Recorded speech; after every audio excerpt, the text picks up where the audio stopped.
Then when the angel asked her why she was laughing, she got embarrassed and said she wasn't laughing. I remember that day, the Lord says. It's that son of promise that I want to talk about now. What is your request? Abraham asks. I need you to do me a favor, the Lord says. The creator of the universe needs a favor from a mere mortal? Abraham marvels. Yes, I need you to do me a favor, and it is absolutely necessary that you trust me 100%.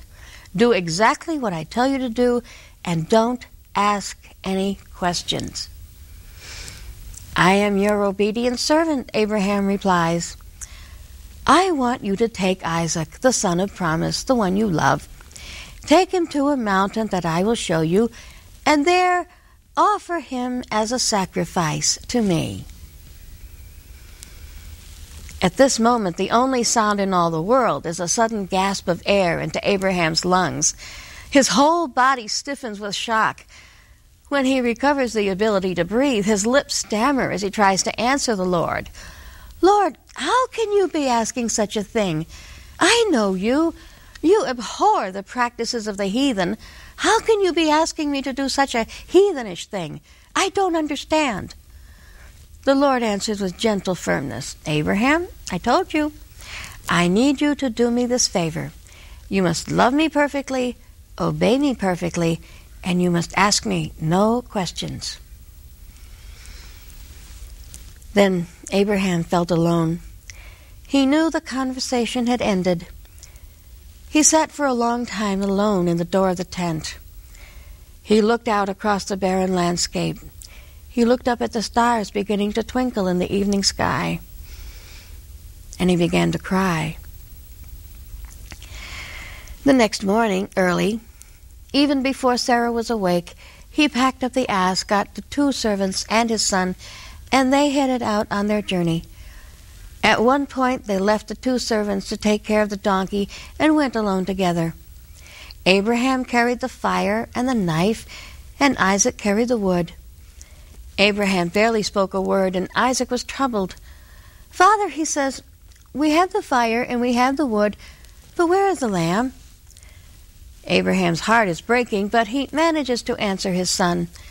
The Lord will provide himself a sacrifice, he says. They came to the proper spot, and Isaac set the wood in order. Abraham propped the torch up in a safe spot and turned to his son. Isaac saw the deep pain in his father's eyes, and suddenly he knew. This was not an ordinary sacrifice. He wants to cry out. He wants to question, Abba, Father, what are you doing? Something in his body goes weak, and when he tries to speak, the breath for the words won't come. He feels his father's strong hands as Abraham picks him up and places him upon the pile of wood. The thoughts in Isaac's mind rush over each other. My father is sacrificing me to God. He has always told me that this true God of heaven must be obeyed, and now God has asked for me. But I mustn't be afraid.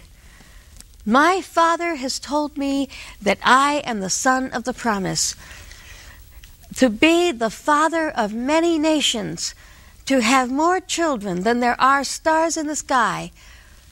God's promises are true. They will come to pass. I must trust now in the promised resurrection of the body, for surely that is what is about to happen. By now, there was a blindfold over his eyes, and he was lying on his back. Isaac sighed a deep, deep sigh and silently spoke words of surrender. I give myself to you, Lord of heaven, just as my father Abraham has always taught me. I will trust in the resurrection of the body and your promise that I will someday have more children than there are stars in the sky. Abraham stood with his left hand over Isaac's face and his right hand held high, gripping the knife. He sighed a deep sigh and prepared to strike. Suddenly, there was a sharp tug on his arm. Abraham, stop! It was the Lord's voice. Abraham didn't move. "Don't touch the lad. Don't do anything to him.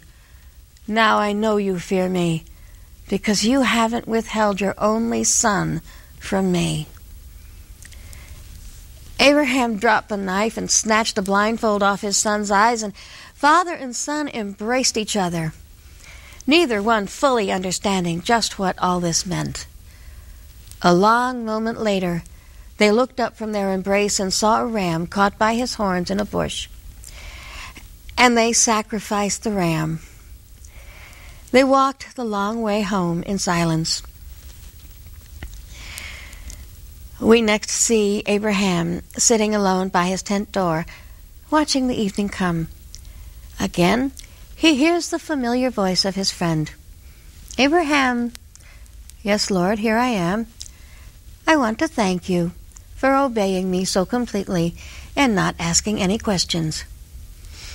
"I am your obedient servant," Abraham replies. "You have proved your love for me and trust in me," the Lord says.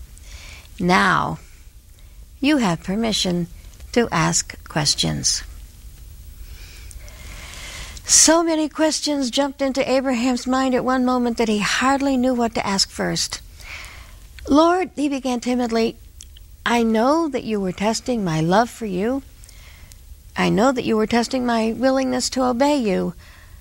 I know you were testing my trust in your promise to me to be the father of more children than there are stars in the sky. And that can only come true if Isaac is alive." "That is true," the Lord replies. "But what I don't understand, Lord, is why would you ask me to do such a heathenish thing?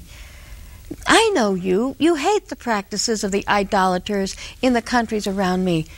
To kill a human being in a sacrifice is against your own law for men. Why would you ask me to do what is against your own law for men?"